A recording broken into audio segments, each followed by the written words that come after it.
So I welcome to the Ellen at Black Film videocast. I'm joined by my co-host Hakeem Graham. Hi, Hawk. Hey, what's going on? How you doing? I'm well. I'm well. Happy that we are now live and we get to talk about what we love, which is black film. Absolutely. Yeah. So we have a good show on deck tonight. So we're just going to jump right in, waste no time.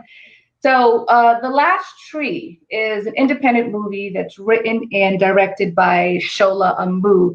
It's a British movie that came out in 2019. And Hawk, I don't know if you saw the trailer, but the trailer brought tears to my eyes and it gave me chills. Yeah, I'm in agreement with you there.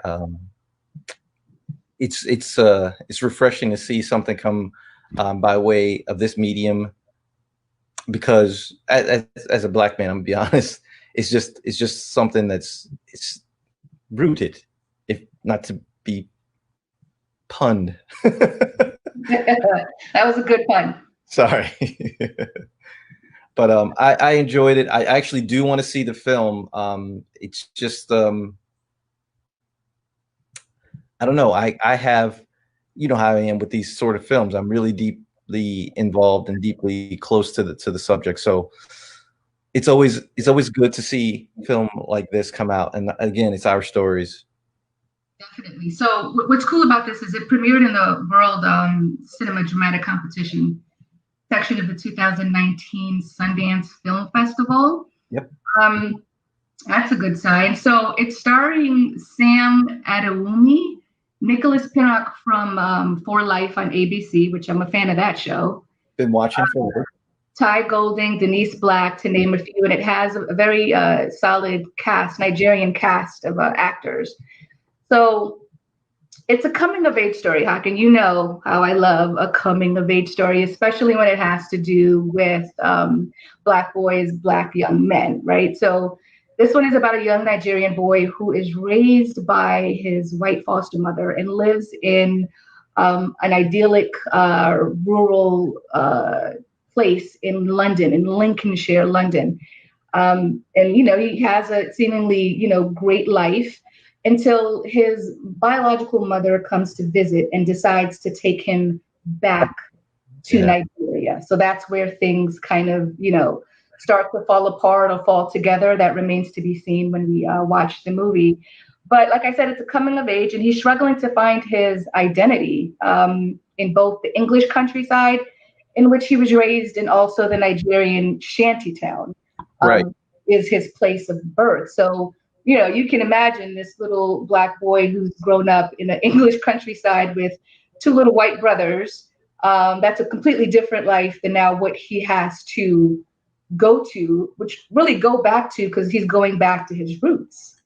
Well, technically, what we have here is a reverse culture shock. I mean, Right. you have this boy, this young Nigerian boy who goes to be raised essentially as a Anglo, as it's called in England, and there's a certain status in English culture, especially as it relates to African imports from the continent. They do treat us a little differently, and that being the case with a white mother and two white brothers, I could see how there is a very gray, not gray, I would say dark area for him. And then to be shipped back to Nigeria to something that he's not really familiar with, to relive this whole uncomfortable getting to know things all over again. Even though the people look like him, he's considered, Yeah. English, and that's his turmoil, and it's the turmoil that he essentially grew up with. But now it's people that look like him, and that puts you in a quandary. Yeah, it looks like a layered and complex story.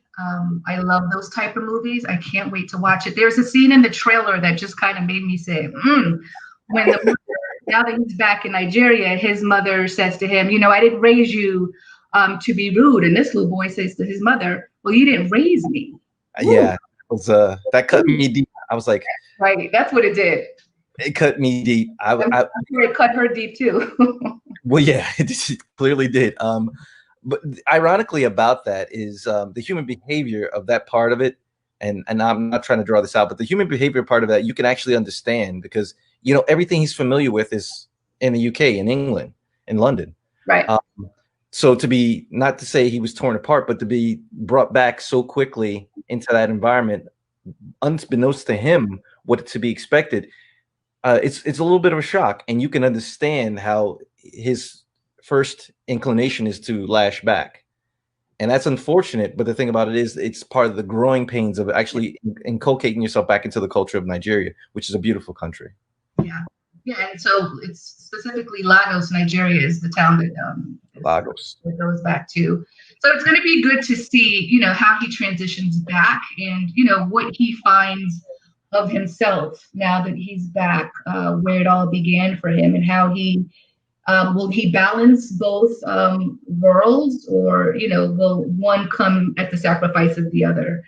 I saw an interview with the director. He was asked, why did you pick the title for this film? And I loved his explanation. He said it's, the concept of a family tree, right? It's having roots and knowing what they are, which is something that is absent from the protagonist until he gets to discover what his roots are. So this looks like a really special film. And I'm really looking forward to seeing it. It's going to be available June 26th. Yeah, virtual theatrical run, and then it'll be followed by a digital and home video release. So now, one of my notes that I had written down is I think that African Americans will actually kind of closely understand what that young boy is going through, because this is sort of the culture, or sort of the understanding that we're going through here. A lot of folks do not know their origins, particularly from the continent of Africa.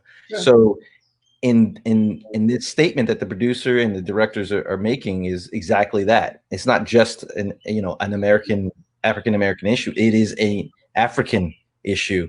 And I think that's what I thought of the trailer, and that's what I think of the movie. So it intrigues me so much that I want to see the movie as it relates to me. Like, I'm not unsure of my heritage directly. I mean, I know it's West Africa because I found that out through blood tests, but I don't know exactly where. Yeah. So, and that's interesting to me. And for this young man, that's going to be interesting in how he evolves and learn about his culture, and maybe that changes his attitude. But you got to go see the movie to see that. Yeah. June 26th can't come quick enough. Can't come quick enough. Okay, so next up. So the trailer to Janelle Monáe's new thriller movie, Antebellum, is out. Yes. And oh my God, right? So really quickly, it's directed by Gerard Bush and Christopher Renz, and in addition to Janelle Monáe, it also stars Kiersey Clemons, Jenna Malone, Tanguy Teresa, Gabourey Sidibe, and Mark Richardson.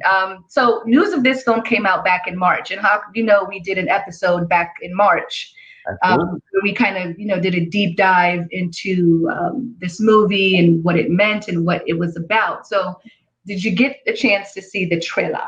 Yes, I got a chance to see the trailer, and I'm even more intrigued to see the this episode and this well, because it's the second season, right? This is the second season of the series. No, we're talking about Antebellum, the movie. Yeah, Antebellum. I'm sorry, Antebellum, the movie. I thought it was the second version, but it's no, not Homecoming. You might be mistaken this with Homecoming. She's like, because she's in a lot of. She's in Homecoming, right? She's busy.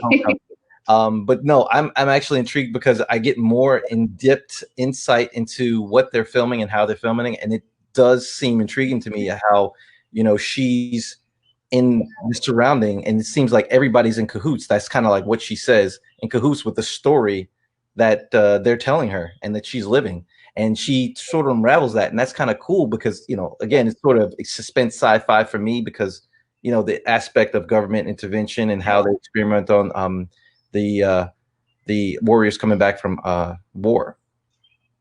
I think you're still talking about Homecoming. And so Janelle Monáe's the movie is Antebellum. It's the premise of a woman shifting back to the plantation era. So that not Homecoming. In time, yes, in time. She's going back in time, yes. Yeah. That's so the idea of, I would be sitting, in this chair right now, and within a blink of an eye, I'm back in Antebellum South on a plantation. That that blows my mind, and I can't wait to see how that plays out in this movie. Well, it reminded me of a movie I saw a while ago, a long time ago, as Butterfly Effect, and that's why, because it's so cerebral and it's so psychologically based, and her going back is going to be traumatic.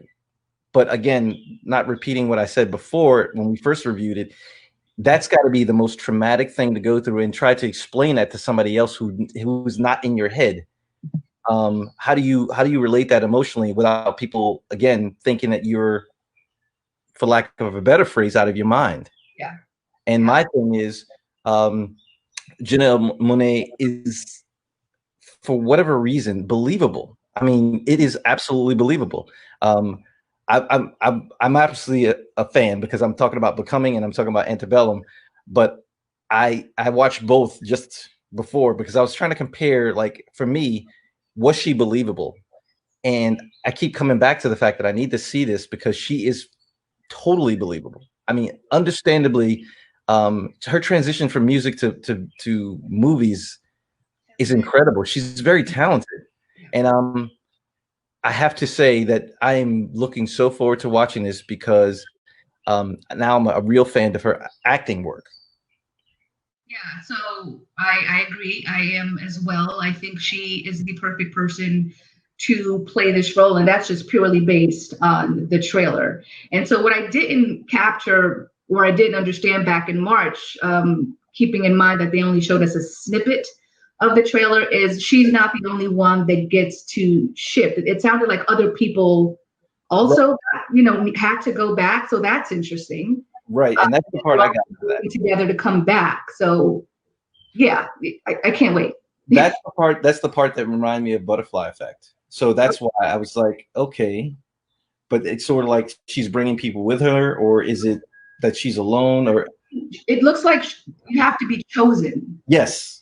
And so, I can't wait to see like what justifies being chosen. Why? Criteria, or what's the makeup of the person, intellectually or otherwise, psychologically, what makes that person be eligible to go back and experience it, and more so, why such a traumatic setback? Right. Why is it traumatic? We talked about this back then. It reminds me of Octavia Butler's her main characters in her books and in her the one or two movies.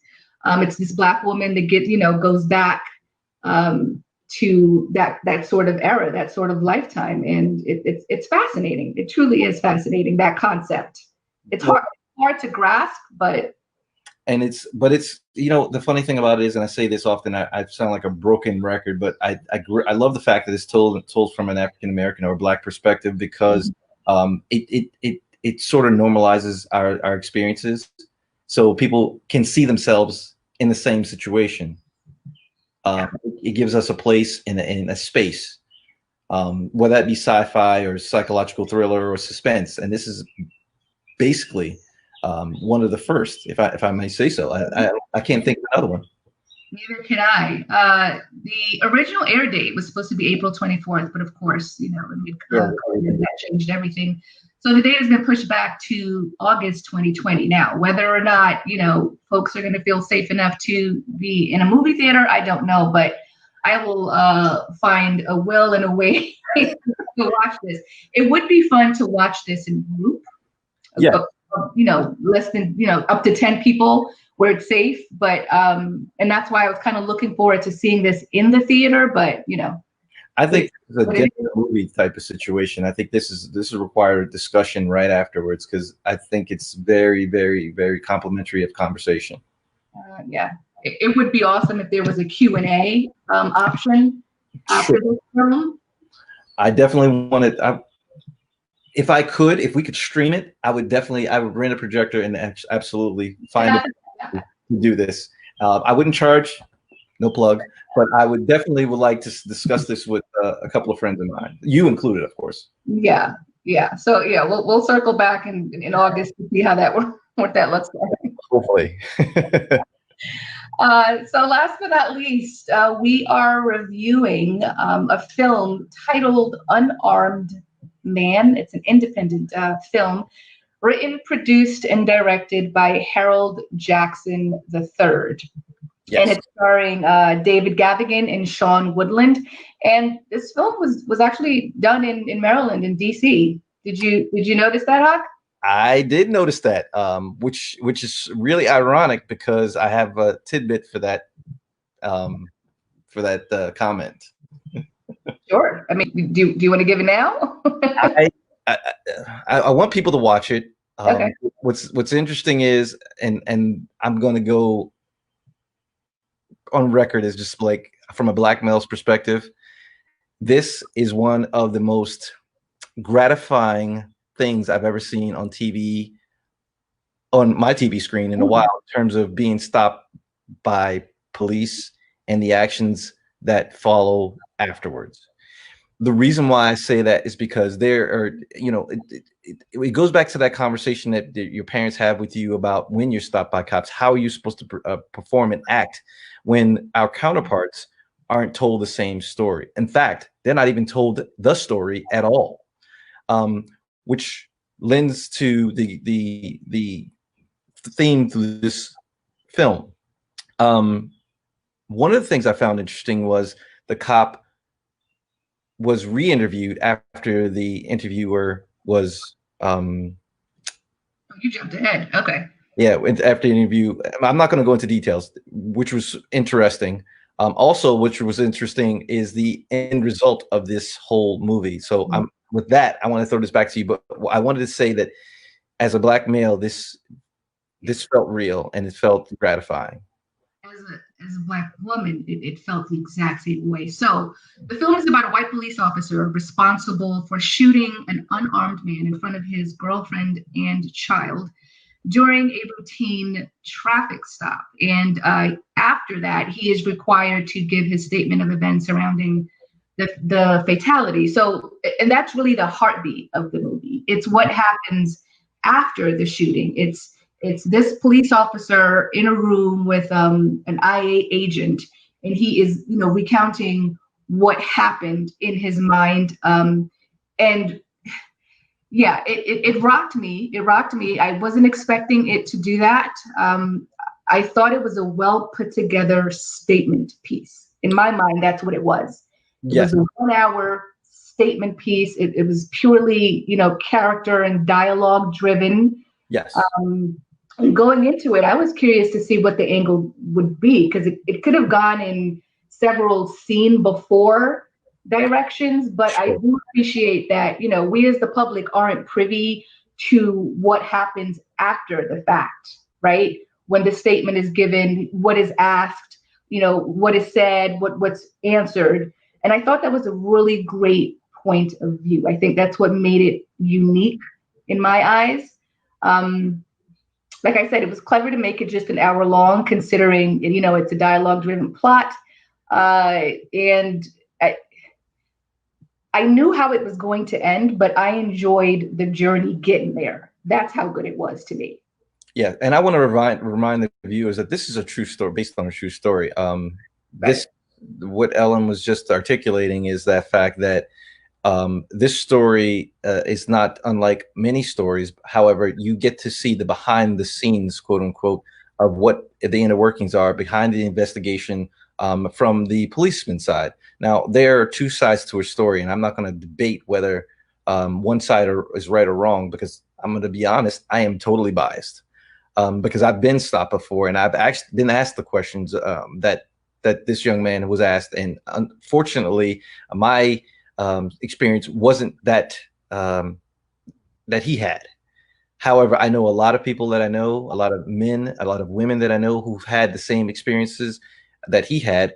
And it's interesting to see how what people have been saying, partly what people are saying about, the individuals who allegedly did the thing that caused the problem, how they get reprimanded, or how the results of the investigation goes. And that's interesting to me because we need to see that side too. And it's good that it was only an hour, because it was funny. At one point in the movie, he says, I was wondering how long it would take you to bring up that part of the conversation. I think you know what part of the conversation I'm speaking about. Yeah.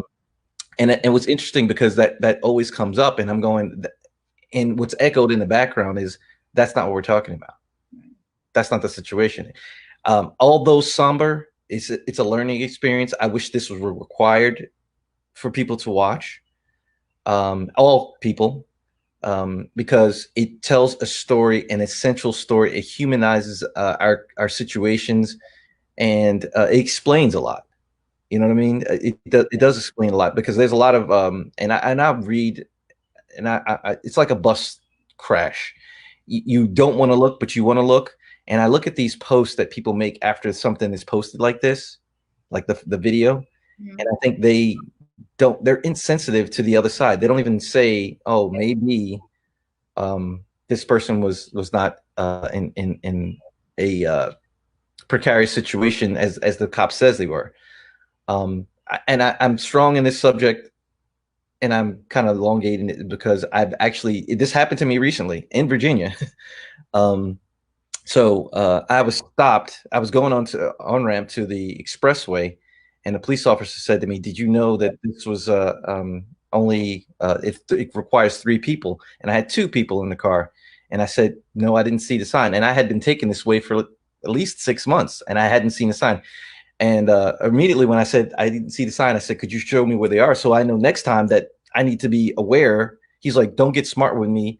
I'll give you a ticket right now. I'm trying to let you go." And I was like, "I'm not trying to be smart. I'm actually asking you a question." And he was like about to pull me over, but luckily the person I had in the car didn't look like me, if you know what I'm saying. Yeah, sure. So that experience just made me even more hungry to watch this film, and I enjoyed it. I enjoyed it again because seeing the other side of this situation, it was humbling, Yeah. but it's understandable. It was infuriating to watch. And just knowing that, that's art imitating life. Like that's what's going on today. And it's based on the Philando Castile story, right? And so that in itself was heartbreaking. Yep. I thought the acting was really good. I thought it was natural. It was believable. Like it needed to be for the purpose of this story and what it represents. It needed to be. So I think, it was well done all around. It was tense to watch. I mean, the scene, with them in the interrogation room. No, not really an interrogation room, but in the room where he was. No, not interrogation room, but in this room where he was getting videotaped, and it's this white officer and this black agent, and this white officer has to, give his, his point of view, and it's defensive, and it's fabricated, it's everything you expected it to be, and so the way this black agent breaks him down to the point of telling the truth at the end, I didn't see that coming. I thought that was awesome because I was shocked. I was shocked that he actually got him to admit what he admitted. I'm not shocked, it's interesting because I'm a student of psychology, street psychology. I like to watch people, and I could see him fabricating it. Yeah, well, right. And I could see him, and not in a sense. And this is the thing that's going to kill you. And this is going to sound funny. I don't think he was fabricating in the fact that he was covering up for being a racist. I think he was covering it up because he didn't want to be in trouble. Well, for sure. And that's the thing. And so, like what I said before, I think it's 2 sides to a coin. So is he a racist? However, that being said, it's easier to say that he's not racist, but he's covering himself. But it's always easy to fall back on that side of the fence, if you know what I'm saying. Yeah. And that's the part that angered me. That's the part that angered me, because had you just told the truth from the beginning, this man, this interviewing investigator would have not been as pushy as he was. I mean, he wanted to draw it out because at some point his supervisor says to him, "You're the good old boy. You're supposed to get along and go along. But you're not supposed to be, trying to rile them up and prove your point." And I think that is the point where all of us had gotten. It's enough, too much. Stop right here. Just tell the truth. I'd rather you tell me the truth and it'd be horrible than to lie in my face and I know you telling a lie. Based on the way that it ended, did it even matter if he told the truth at the beginning or at the end? He was going to get off. Yes. No. And, right? And that's what hurt the most, the way it ended. What hurt the most? Yeah, that's what hurt the most. The fact that the truth doesn't matter. Well, the fact that what he, the statement he gave this agent ended up being inadmissible as evidence. Like, are you kidding me? This man just told you what he did, what he didn't see, what he lied about. Yeah, I teared up at the end. And to put fire on top of fire, this man was dismissed from his job. Oh, yeah. And now works in Virginia as a police officer. Right. He was forced to resign. Are you kidding? Meanwhile, the white officer got a slap on the wrist. No, that's what I'm talking about. The officer got a slap on the wrist. He was let go, and now he works in Virginia, where I live. No, Agent Williamson works in Virginia. The police officer, he's no, you're right. I'm sorry. My apologies. Agent Williamson is in Louisiana. Yeah, he's teaching business administration in Louisiana, and the cop is now in Virginia, where I live. Right, that's a patrol officer, right? Yeah, and that's the thing that I was like, and I knew the story, so I was following it to the end of the movie just to see exactly if they tell the entire story. But I'm floored by this, only because if I'm stopped for whatever reason, I mean, I have credentials and what have you, and I could, but it's not the point. Yeah, right. All men are created equal and not have inalienable rights. I feel like I've been sold a bag of old goods or no goods. But the good thing about it is, and I always try to find the silver lining in everything, is the fact that this film is out there for folks to educate themselves in an entertaining way. Entertainment by education, education by entertainment. So I think that this is, by all means, something you should watch if you haven't watched it already. I know it's a little bit of a repeat of what's been happening in the news, but this is very intelligently brought to film, brought to screen. Yes. Kudos to Harold Jackson III. Yes. For putting this together. He wrote it, he produced it, he directed it. Like, okay. Hats off to you, Mr. Jackson. I'm looking forward to what you come up with next. So on a scale of 1 to 5, what would you give it? I would give it a 5, but I'm biased. I'll be honest. I am very biased. I think that's where I'm at. Okay. I'd give it a 4.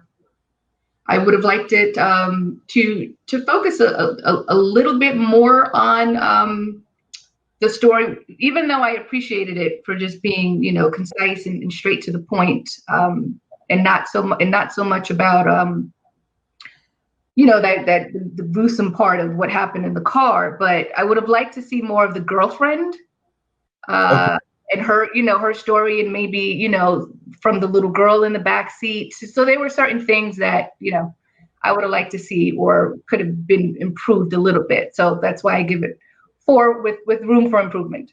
Ironically, I actually thought about that for a minute, and I thought to myself, I don't know if I would want to hear. I would have teared up if I heard the little girl's take on this whole story, and if I had heard the calmer girlfriend's story, because I don't know how she could be calm through all of this. Right. I think that would have made me cry too. Her crying was reflective of my pain, so I didn't feel that I had to tear up. But the little girl, that would have broke me. And I think he made a judgment as a director and writer. And to your credit, you're right. It would have been nice to see it. But I think he was pulling his punches for himself, maybe. He had a specific point, yeah, and he made it. And so going back to the little girl really quick before we wrap this up, the scene in the movie where Agent Williamson, gets up and he asks Officer Yelich to just kind of demonstrate where the little girl was sitting. Love it. Why he decided to shoot down in a certain way. And man, my heart was in my throat in that scene. And Well, you could just tell the look on the white officer's face once he understood what Agent Williamson was trying to get at. That was a profound moment. And then they showed the image of the little girl sitting behind Agent Williamson, and the way she was looking at him. Oh my God, that was a brilliant scene. yes.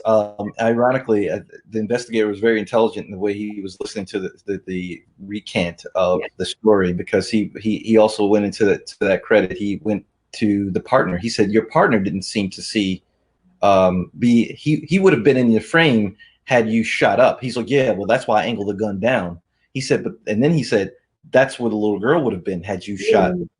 So I think, and I think at that point in the film, that's when the man said, you know what, I got to come clean, because, I didn't think, or I didn't see, or whatever it is that he said.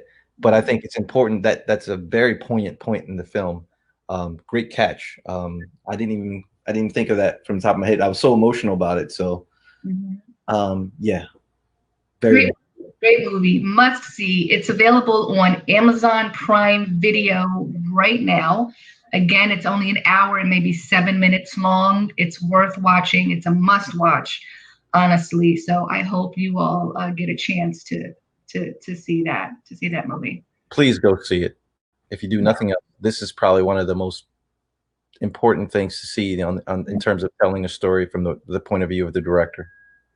You're here. So with that said, thank you so much for tuning in and being patient with us at the beginning of our broadcast. We are going live every Thursdays at 7 p.m. Ellen at Black Film with co-host Hakeem Graham. So tell a friend, spread the word, and join us every Thursday on Black Film's live page. Thank you. Thank you. See you next week, ladies and gentlemen.